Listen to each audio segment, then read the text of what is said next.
കർത്താവെ, മഹാപാപിയായ ഞങ്ങളുടെ മേൽ കരുണയായിരിക്കണമേ. ബാംഗ്ലൂരിലായിരുന്നു, അവിടെ നല്ല കാലാവസ്ഥയാണ്, വലിയ പ്രശ്നങ്ങളൊന്നുമില്ല. കേരളത്തിലേക്ക് ഇന്ന് വന്നു, ഇവിടെ മഴയല്ലാതെ വേറെ ഒന്നുമില്ല. പറമ്പെല്ലാം കാട് കയറി പ്രശ്നങ്ങളാണ് ഇവിടെ എല്ലാം. മഴയായതുകൊണ്ട് വെളിയിൽ ഇറങ്ങാൻ പറ്റാത്തൊരു കണ്ടീഷനാണ് കേരളത്തിലുള്ളത്. കർത്താവെ, കനിവോടെ ഇതെല്ലാം ഒന്ന്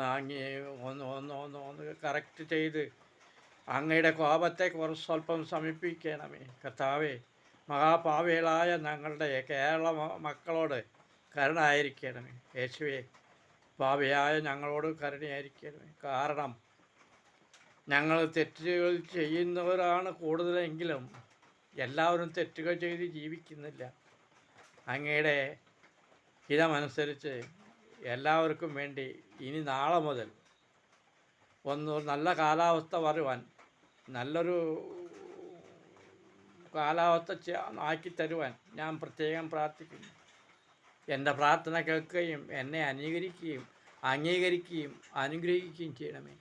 ഇത് എൻ്റെ കുടുംബത്തിൻ്റെ ഫോട്ടോ ആണ്. പ്രാർത്ഥനയുടെ അളത്താരയാണിത്. ദൈവമേ, കാത്ത് ഞങ്ങളെ രക്ഷിക്കുകയും ഞങ്ങളെ അനുഗ്രഹിക്കുകയും ചെയ്യണമേ. ബാംഗ്ലൂരിൽ തണുത്തിട്ട് ഇരിക്കാൻ പാടില്ലായിരുന്നു. രാവിലെ ഇത്തിരി ചൂടുവെള്ളത്തിൽ കുളിക്കുമായിരുന്നു. ഇവിടെ കേരളത്തിൽ വന്ന് മഴ ആണെങ്കിൽ തന്നെയും ഭയങ്കരമായിട്ടുള്ള ഉരുക്കമാണ്, ചൂടാണ്. ഞങ്ങളെല്ലാം എങ്ങനെ ജീവിക്കും? കർത്താവെ, കനിവോടെ കാത്ത് രക്ഷിക്കണമേ. യേശുവേ, പാപിയായ ഞങ്ങളോട് കരുണയായിരിക്കണമേ. യേശുവേ, യേശുവേ, യേശുവേ, യേശുവേ, യേശുവേ, യേശുവേ, യേശുവേ. കർത്താവെ, മഹാപാപിയായ ഞങ്ങളുടെ മേക്കാരൻ